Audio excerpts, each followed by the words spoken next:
Selamat datang di channel ini, tempatnya gue bagiin cerita-cerita horor dan pengalaman mistis yang dikirim ke gue. Semoga bisa jadi pelajaran buat kita semua, dan pastinya bikin merinding. Oke, siap. Mari kita mulai ceritanya. Ini kisah Adi dan istrinya Maya. Bukan cerita fiksi, kata Adi, ini pengalaman nyata yang bikin dia nggak pernah mau lagi mudik lewat jalur nggak dikenal, apalagi malam-malam. Kejadiannya beberapa tahun lalu, pas mereka memutuskan buat coba jalan pintas biar cepet sampai kampung halaman pas lebaran. Lah, namanya juga mudik, macet di mana-mana kan? Adi dengar dari temen ada jalur alternatif lewat hutan yang katanya tembus ke jalan provinsi, cuma sedikit muter tapi sepi. Karena udah capek sama macet total di jalur utama, nekatlah Adi ambil jalan itu, meski Maya udah rada nggak srek dari awal.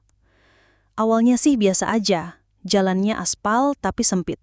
Makin masuk, aspalnya makin rusak, terus berubah jadi jalan tanah berbatu. Udah gelap total waktu itu, sekitar jam 9 malam. Lampu mobil Adi cuma nembus gelap sejauh beberapa meter doang. Kiri kanan udah hutan, rapet banget. Pohon-pohonnya gede-gede, dahan-dahannya kelihatan kayak tangan-tangan kulus di kegelapan. Adi mulai nggak enak. GPS di HP Adi udah mati total dari tadi, nggak ada sinyal sama sekali. Dia coba nyari pelang petunjuk jalan, tapi nggak ada. Cuma ada pohon, dan pohon. Udah hampir 1 jam mereka muter-muter di situ. Rasanya kayak jalan nggak maju-maju. Tiap belok, pemandangannya sama aja. Jalan tanah, gelap, hutan rapet. "Di, kita balik aja yuk," kata Maya waktu itu. Suaranya udah gemeteran. Adi diam aja, bingung. Mau balik, dia nggak yakin jalan masuknya di mana lagi. Rasanya semua jalan udah mereka lewatin. Tapi kok gini terus? Udah kayak masuk perangkap. Terus, di tengah keheningan yang cuma diisi suara mesin mobil, mereka dengar sesuatu. Awalnya kayak suara angin, tapi kok aneh. Nggak kayak angin biasa. Lebih mirip bisikan. Iya, bisikan banyak orang, rame. Tapi nggak jelas ngomong apa. Suaranya kayak datang dari segala arah di hutan itu. Maya langsung meluk lengan Adi, matanya jelalatan keluar jendela. Adi sendiri udah merinding disko. Dia pelanin laju mobil. Bisikan itu makin kenceng, tapi tetap nggak ada wujudnya. Rasanya kayak hutan itu hidup dan ngomongin mereka. Tiba-tiba, mobil Adi mendadak oleng. Kayak nginjek sesuatu tapi nggak ada apa-apa di jalan. Terus, mesinnya batuk-batuk. Lampu depan kedap-kedip mau mati. Jantung Adi rasanya copot. Mati di tengah hutan kayak gini? Jangan sampai. Dia coba gas lagi. Puji syukur, mobilnya mau jalan lagi, meski ngos-ngosan. Mereka cepat-cepat mau ninggalin tempat bisikan itu.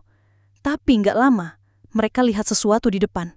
Di tengah jalan, ada sosok berdiri. Jauh di depan, samar-samar terpal lampu mobil yang remang-remang, ada kayak bayangan orang berdiri diam aja.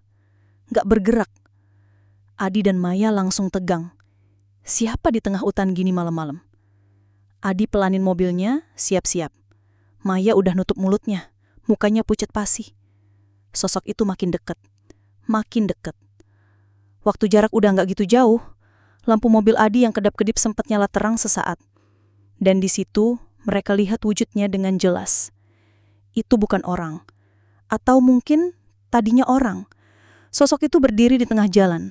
Tingginya kayak orang dewasa, tapi badannya kurus, kering, tulang-tulangnya kelihatan di balik kulit yang kayak kulit kayu. Wajahnya ya ampun, wajahnya itu kayak potongan kayu yang dipahat kasar. Nggak ada mata, hidung, atau mulut yang jelas. Tapi ada lubang-lubang nggak beraturan di bagian yang seharusnya jadi mata. Dan dari lubang-lubang itu, mereka bisa lihat ada cahaya merah redup kayak bara api kecil. Dan yang paling bikin mual, kedua tangannya itu panjang banget, kurus, dan jari-jarinya kayak ranting pohon yang patah-patah. Sosok itu tetap diam. Gak bergerak sama sekali, tapi rasanya kayak dia melihat mereka. Adi refleks benting setir ke kiri, mepet banget sama pinggir hutan, berusaha ngehindar. Dia injek gas dalam-dalam. Pas mobilnya nyaris lewatin sosok itu, Maya gak sengaja nengok, dan dia teriak histeris. "Di, lihat!" Adi gak sempat nengok, dia fokus ke depan. Tapi teriakannya Maya itu beda, bener-bener ketakutan yang mencekam. Mobil terus melaju kencang, ninggalin sosok di belakang. Bisikan-bisikan itu muncul lagi. Makin keras, makin banyak, kayak mereka marah karena Adi dan Maya berhasil lewat. Lampu mobil kembali normal. Mesin juga udah nggak batuk-batuk lagi. Aneh banget. Adi terus nyetir tanpa henti. Mukanya tegang. Maya di sebelahnya masih sesegukan, gemeteran. Mereka nggak berani ngomong apa-apa lagi. Baru setelah subuh, waktu samar-samar cahaya mulai masuk dari celah pohon, mereka lihat ada bangunan agak jauh di depan. Ternyata itu pos polisi hutan yang udah nggak kepake. Nggak lama dari situ, mereka nemu jalan aspal lagi, dan akhirnya sampai di jalan provinsi yang rame. Mereka selamat, tapi cerita nggak berhenti di situ. Sesampainya di kampung, Maya demam tinggi berhari-hari. Terus tiap malam, dia selalu kebangun sambil teriak-teriak. Waktu ditanya kenapa, Maya bilang dia mimpi baruk terus soal sosok di jalan itu. Tapi yang paling parah, Maya bilang, waktu mobil mereka nyaris lewatin sosok itu dan dia nengok, sosok itu nggak berdiri sendiri. Di sebelahnya, agak di belakang, ada sosok lain yang persis kayak gitu. Kurus kering, kayak kayu, tapi ukurannya kecil, kayak anak kecil. Dan sosok anak kecil itu lagi nunjuk ke arah mobil mereka sambil kepalanya miring ke samping, kayak bingung atau penasaran. Adi nggak lihat itu, dia cuma lihat yang besar. Tapi semenjak kejadian itu, entah kenapa, Adi sering banget merasa ada yang ngikutin. Kadang waktu lagi jalan, dia merasa ada yang narik ujung bajunya dari belakang. Kadang di rumah, di pojok mata, dia kelihatan kayak ada bayangan kurus kering lebat cepet banget. Yang paling bikin merinding, beberapa bulan setelah kejadian itu, pas mereka lagi beres-beres mobil buat servis rutin, Adi nemu sesuatu di bawah jok belakang. Nggak tahu tuh dari mana. Kayak potongan ranting kering, tapi bentuknya aneh. Kayak jemari kecil yang ditekuk. Adi buang itu jauh-jauh, tapi rasa takutnya nggak pernah hilang. Dia sama Maya sama-sama percaya, hutan itu bukan hutan biasa. Sosok di jalan itu mungkin penjaganya, atau malah arwah orang-orang yang tersesat di sana dan nggak pernah keluar. Dan bisikan itu mungkin suara mereka yang minta tolong, atau malah mencoba menyesatkan yang lain.